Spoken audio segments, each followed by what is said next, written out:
Isa na namang pahayag ni dating Pangulong Rodrigo Duterte ang pinalagan ng Malacanang. Ito ay umano'y papel ni Pangulong Ferdinand R. Marcos Jr.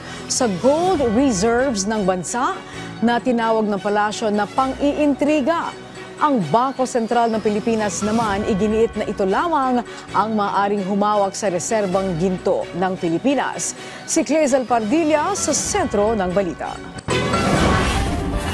Mariing pinabulaanan ng Malacanang ang bintang ni dating Pangulong Rodrigo Duterte ng pagnanakaw at pagbibenta umano ng pamilya ni Pangulong Ferdinand R. Marcos Jr.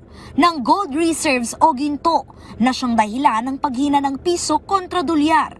Ayon sa BSP, ang pagbebenta ng gold is just a regular activity. How? Why? To pump up the economy.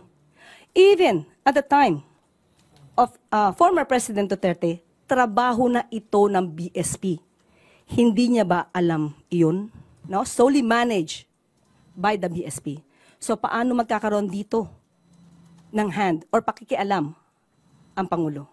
Ayon sa Bangko Sentral ng Pilipinas, mahigpit na pinangangasiwaan ng ahensya ang gross international reserves ng bansa, kabilang ang reserbang ginto.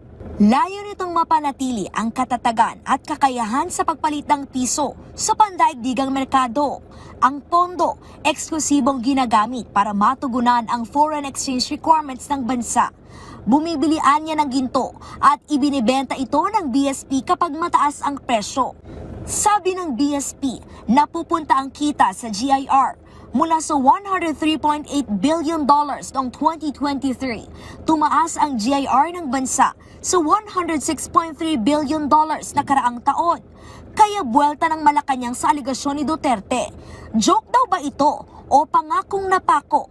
Gaya ng sinabi ni Duterte na sasakay ng jet ski patungo ng Spratly Islands para itanim ang watawat ng Pilipinas at ipaglaban ang karapatan ng bansa sa West Philippine Sea.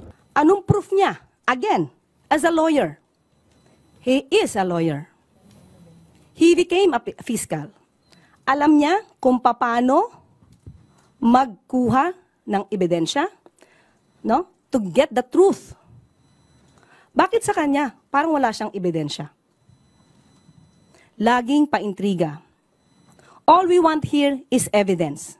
Ipakita niya kung si PBBM o ang Pangulo ang nag-utos para magbenta ng gold reserves. Pero ang sabi nga po nila, mas tumaas pa po ang GIR natin to $106.3 billion. So ibig sabihin, hindi tayo, wala tayong problema sa gold reserves natin. So that's fake news. Clazel Pardilla para sa Pambansang TV sa Bagong Pilipinas.